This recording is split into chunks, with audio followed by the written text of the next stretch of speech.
Sometimes you just gotta put your ego aside whenever someone tells you something and actually think, like, why did they say that? They might tell you, oh, you're being lazy, or you haven't done the work. Even if someone tries to insult you by saying something, whether you like it or not, like, I don't know, any insult, you just actually think about it. Sometimes it may not be a valid insult, but even though it might not be valid, think about it. Be like, why did they say that? And put your ego aside for a bit, because we all have our egos, and we have to have them. It's a good thing we have them.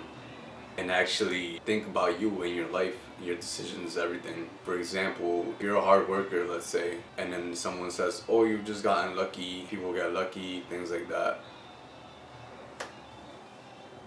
But you would know you actually put in the work, and actually think to yourself, wait, did I get lucky? I've thought about it, and I'm like, yeah, I've gotten lucky, but it's just because I keep working. You just keep working, and you get, just luck comes to you because you keep working, and you don't stop, you just keep going. So essentially it's a valid point, but the people don't understand, and then you understand every point of view. You know why it is that you have what you have, why people are the way they are, why you're the way you are. The results you have are because of your actions.